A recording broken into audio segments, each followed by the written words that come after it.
Bonjour chers frères et sœurs, soyez bénis au nom de Jésus-Christ. Je suis là encore ce matin pour échanger avec vous au travers de cette vidéo. C'est en fait la suite logique de la vidéo précédente où je parlais de quelle conduite adoptez-vous lorsque vous êtes en face d'une situation. En tant qu'enfant de Dieu, en tant qu'élu de Dieu, en tant que disciple de Jésus-Christ, quel comportement adoptons-nous lorsque nous sommes en face d'une situation qui nous dépasse? Et comme introduction, j'ai pris un exemple palpable dans la Bible à la personne du roi Josaphat, qui était en ce temps-là à la tête du peuple de Juda. Et nous savons que c'est un roi puissant, il était vainqueur face à tous ses ennemis, mais seulement Dieu lui a interdit de passer par certains territoires. Et un jour, ces personnes qui ont été épargnées par Dieu vont se retourner contre lui. Alors, ne comprenant pas trop, c'est vrai qu'il a eu peur quand il a appris la nouvelle qu'il y a une multitude qui venait contre lui. La Bible dit qu'il a eu peur. Mais dans sa peur, il s'est disposé à chercher la face de Dieu. Et Dieu est intervenu favorablement. Lui, le roi Josaphat et le peuple de Juda, ils sont sortis vainqueurs de ce combat-là. Donc aujourd'hui, c'est la suite logique. Et comme je l'ai promis, j'ai dit que je parlerai du roi David, de son histoire que nous savons tous. Le roi David, c'est un homme selon le cœur de Dieu. Après qu'il ait été choisi et oint par le prophète Samuel, la Bible dit qu'il était au service du roi Saül. Et vu ses exploits, une jalousie est née dans le cœur du roi Saül, qui a donc arrêté une décision dans son cœur, c'est-à-dire ôter la vie à David, le jeune David. Mais la parole de Dieu, lorsqu'elle est dite, Dieu veille afin qu'elle soit accomplie. Je me suis dit une chose, soit Saül n'avait pas connaissance de cette parole dans le psaume 89, soit il a oublié. Sinon, je ne comprends pas comment est-ce que lui, roi Saül, peut rassembler ses serviteurs et son fils Jonathan pour leur faire part de son désir de ôter la vie à David. C'est bizarre. Mais comme Dieu, il est le Dieu Tout-Puissant, il a dit dans ce psaume 89, à partir du verset 21-22 par là, il dit, j'ai trouvé David mon serviteur. Je l'ai oint de mon huile sainte. Ma main le soutiendra et mon bras le fortifiera. Ma main le soutiendra et mon bras le fortifiera. L'ennemi ne le surprendra pas et le méchant ne le primera pas. J'écraserai devant lui ses adversaires et je frapperai ceux qui le haïssent. Ma fidélité et ma bonté seront avec lui et sa force s'élèvera par mon nom. C'est Dieu qui l'a dit. C'est une promesse de Dieu. Et comme nous savons tous que les promesses de Dieu dans la Bible sont nombreuses à l'égard de ses enfants et ces promesses sont faites pour nous donner une victoire certaine, alors je me suis dit, certainement, Saül, soit il n'avait pas connaissance de ce psaume-là, soit il l'avait oublié.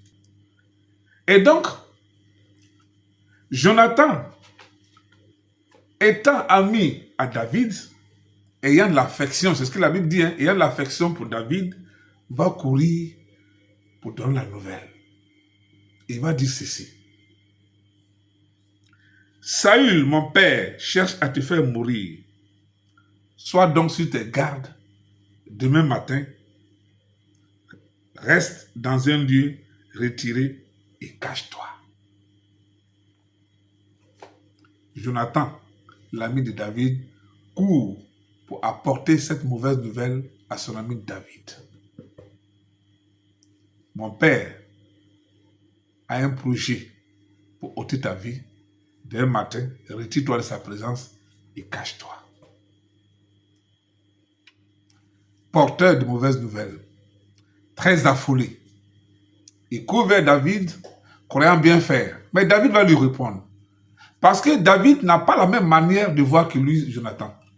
David, c'est un homme choisi par Dieu, c'est un oint de Dieu. Il a confiance en son Dieu. Il sait ce qui comptait.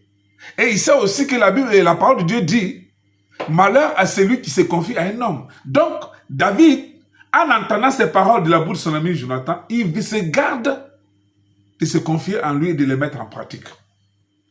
Et il va dire ceci à son ami Jonathan. Lui, David, connaissant son Dieu, il dit, c'est en l'Éternel que je cherche mon refuge. À l'Éternel que lui, David, il cherche son refuge. Voilà une bonne décision. Parce que la parole de Dieu dit, malheur à celui qui se confie à un homme. Donc David se garde de se confier à Jonathan et de mettre en pratique ses propositions, ses conseils.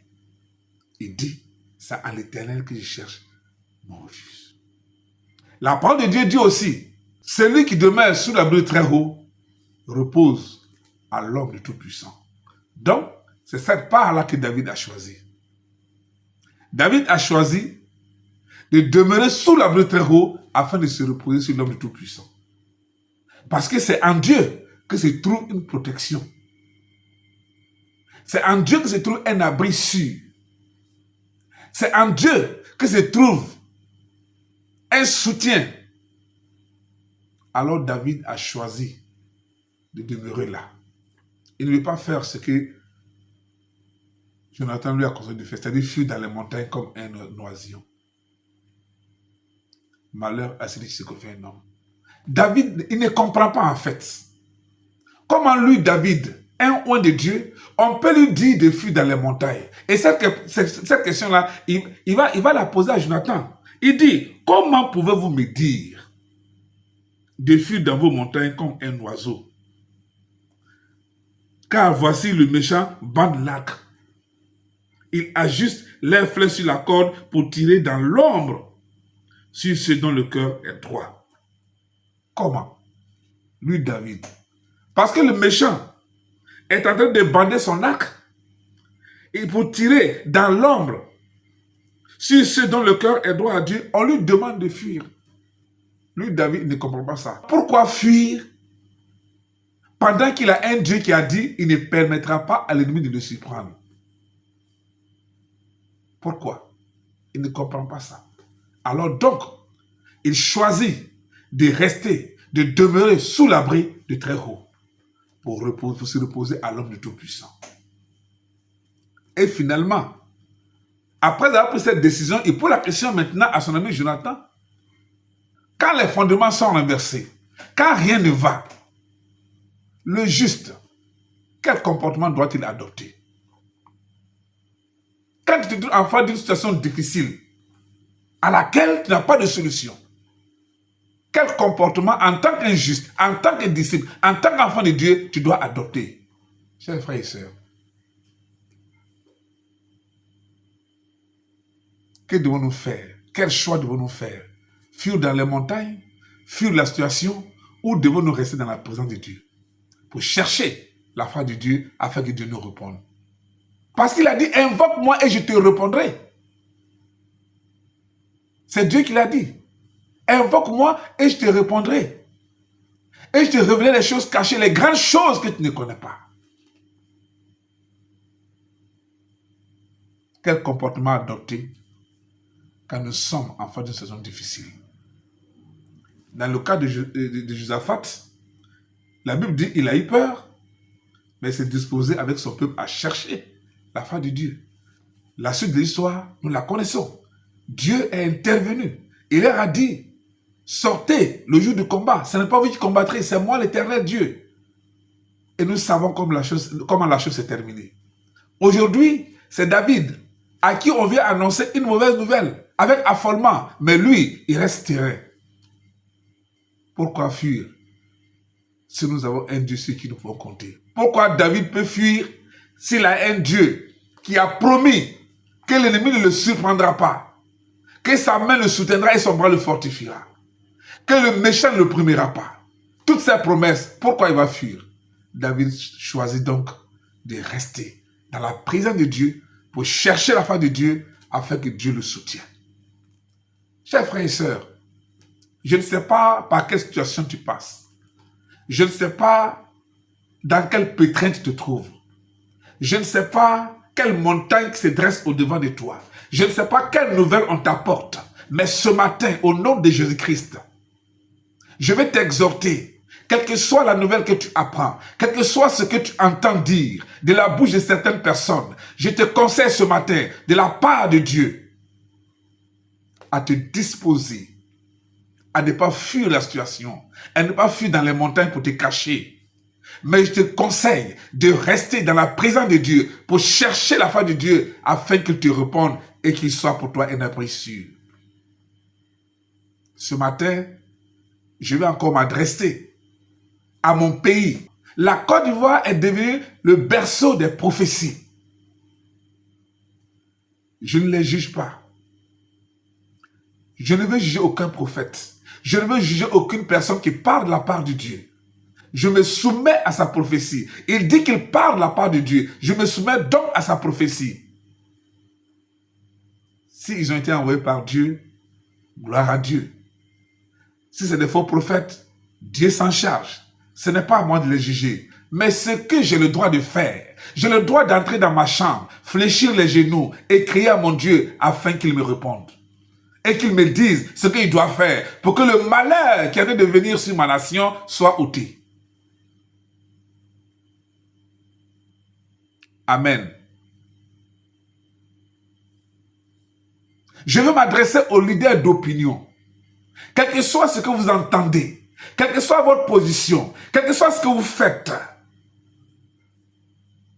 cherchez la face de Dieu.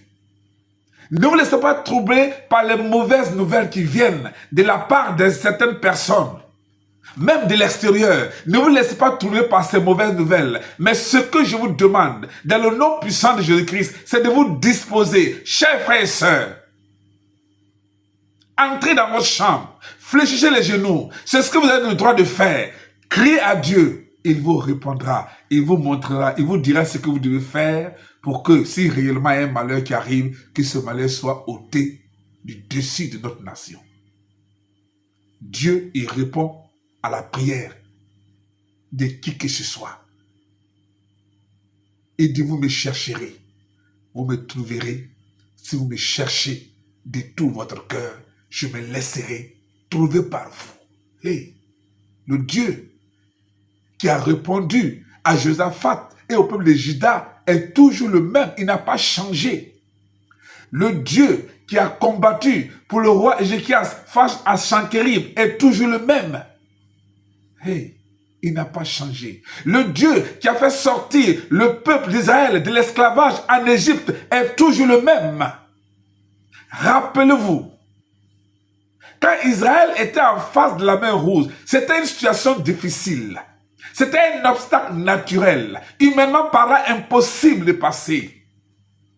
Mais lorsqu'ils se sont levés, ils ont commencé à murmurer. Dieu leur a dit quoi? Moïse, dis-leur de se lever et de marcher. Pourquoi Dieu leur disait cette parole? Il leur disait tout simplement de lui faire confiance. On marche avec une personne en qui on a confiance. C'est pourquoi Dieu leur disait, Moïse, dis-leur de se lever et de marcher. On marche avec une personne en qui on a confiance. Aie confiance en ton Dieu et il agira. Recommande-lui ton sort. Dis-lui ta pensée, parle à ton Dieu, invoque-le et il te répondra. Ne te laisse pas troubler par la peur. Parce que tout le monde prophétise que le malheur arrive sur la Côte d'Ivoire. Alors tu es troublé. Tout le monde prophétise le malheur arrive sur l'Afrique. Alors tu es troublé.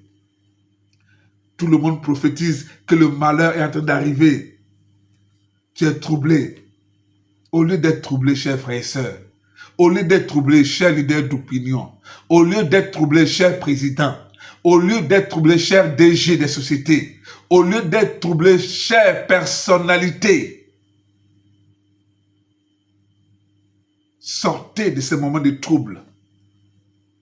Éloignez de vous la peur. Entrez dans votre chambre. Fléchissez les genoux et criez à votre Dieu pour qu'il vous dise ce qu'il y a réellement à faire, afin que vous le fassiez, pour que s'il y a vraiment un malheur qui arrive, que ce malheur soit ôté. Hey. Qui que tu sois, où que tu sois, quoi que tu fasses, quel que soit ton titre, ce matin je m'adresse à toi. Ne reste pas dans la peur éternellement. Ne reste pas dans la peur éternellement. Pourquoi fuir? David a dit, pourquoi fuir s'il y a un Dieu sur qui je peux compter? Pourquoi? Pourquoi avons-nous peur s'il y a un Dieu sur qui nous pouvons compter, s'il y a un Dieu à qui nous pouvons parler et qui peut nous répondre pour nous montrer la voie à suivre, la voie sur laquelle marcher, le chemin à emprunter pour obtenir la victoire? Si Dieu a parlé, c'est qu'il y a une solution. Parce que quand Dieu parle, il parle pour prévenir. Il parle, il anticipe sur les événements. Que ce soit des événements heureux ou malheureux, Dieu parle toujours pour anticiper. Il parle pour réveiller notre conscience afin que nous puissions l'invoquer pour qu'il nous réponde en nous montrant le chemin sur lequel nous devons marcher pour que s'il y a un malheur qui arrive, comme Dieu l'avait dit au temps d'Abraham, sur Sodome et Gomorrhe, Abraham était seul. Il a invoqué Dieu, il a prié Dieu et Dieu lui a répondu. Ce Dieu n'a pas changé. Il est toujours le même, avant, hier, aujourd'hui, éternellement. Tous ceux, dans la parole de Dieu, dans la Bible, qui sont disposés à chercher la face de Dieu, Dieu leur a répondu. Alors, chers frères et sœurs ivoiriens, chères autorités ivoiriennes, chers leaders d'opinion ivoiriens, ce matin, c'est de la part de Dieu que je vous exhorte à faire fi de ce que vous entendez, à faire fi des jugements que vous allez porter sur ces personnes et de chercher la face de Dieu. Entrez en vous-même, entrez en vous-même, revenez à Dieu comme le fils prodigue dans la Bible. Il est revenu auprès de son père et il a dit, Père, j'ai péché, j'ai fait ce qui est mal à tes yeux, je suis parti, j'ai pris la part de mes biens, je les ai dépensés. Mais quelle est la raison de ma présence au milieu des pauvres? Il a pris conscience, il est retourné à son père, il a demandé pardon, le père lui a pardonné et il a accueilli. Il en sera de même pour nous. Si aujourd'hui nous entendons qu'il y a un malheur qui arrive, ne restons pas dans cette frayeur, dans cette peur. Sortons de la peur et allons devant Dieu, crions à lui. Prions notre Dieu, demandons-lui quelle est notre raison d'être dans cette situation. Montre-nous la voie et il le fera. Alléluia. N'ayons pas peur des prophéties qui pullulent ces temps-ci. Il parle de la part de Dieu, ces hommes. Mais comme je dis, et ce que je peux dire comme conseil, chers frères et sœurs ivoiriens, qui que vous soyez, gardez-vous, s'il vous plaît, de juger ces personnes. S'ils ne parlent pas de la part de Dieu, si Dieu ne les a pas envoyés, ça c'est l'affaire de Dieu. Ne les jugez pas. Mais ce que vous avez le droit de faire, vous avez le droit d'entrer dans votre chambre, de fléchir les genoux et de crier à Dieu. Qui que vous soyez, Criez à Dieu. Pleurez à ses pieds. S'il a parlé de par l'amour de ses serviteurs, c'est qu'il veut que nous l'invoquions pour qu'il nous pardonne. Alors, ressaisissons-nous. Sortons de la psychose que créent ces prophéties et crions à notre Dieu. Frappons à sa porte. Et dit, celui qui frappe, l'on lui ouvre. Celui qui cherche, trouve. Et celui qui demande, reçoit. Alors, demandons-lui. Que devons-nous faire face à ces prophéties? Que devons-nous faire face à ces messages prophétiques? Seigneur, nous voici. Nous ne sommes rien devant toi. Nous sommes faibles devant ces prophéties qui pullulent dans notre nation. Viens à notre secours. Dieu répondra certainement. Il va nous montrer la voie sur laquelle marcher. Il va nous montrer ce que nous devons faire afin que nous ayons la victoire face à cette situation. Ne vous occupez pas de tout ce que vous entendez, soit de l'intérieur, soit de l'extérieur. Ce dont vous devez vous occuper, c'est chercher la face de Dieu. Chercher la communion avec Dieu. Criez à Dieu et il vous répondra. J'en ai la conviction. Il a dit ceci dans le livre d'Ésaïe, au chapitre 40, à partir du verset 10. Et c'est sur ça que je vais m'arrêter. Ne crains rien, car je suis avec toi. Ne prends pas des regards inquiets, car je suis ton Dieu. Je te fortifie. Je viens à ton secours. Je te soutiens de ma droite triomphante. C'est Dieu qui fait cette promesse aujourd'hui. Chers frères, chères sœurs, chers Côte d'Ivoire, c'est Dieu qui te fait cette promesse. Amen. C'est sur cette parole que je vais m'arrêter. Que Dieu vous bénisse. Ne craignez rien, mais disposez-vous à chercher la face de Dieu. Dieu a parlé, oui, c'est la capacité d'entendre cette parole qui a été dite de sa part et de la mettre en pratique qui va nous apporter la solution véritable, qui va nous sortir de ce malheur qui est prophétisé. Quand Dieu parle, il parle pour prévenir. Quand Dieu ne parle pas, c'est pas bon. Quand Dieu se tait, c'est pas bon. Mais quand tu parles, c'est qu'il y a une solution.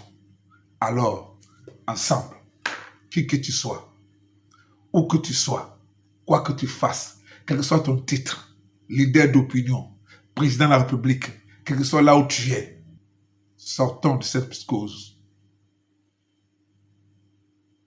Que ces prophéties sont en train de mettre en nous, crier à nous, et allons, cherchons la face de Dieu, frappons à sa porte, demandons afin qu'il nous accorde, pour que nous puissions sortir victorieux face à toute situation qui se présente à nous.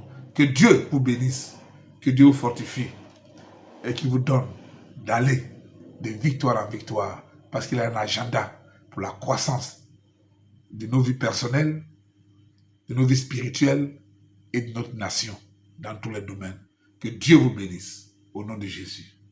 Amen.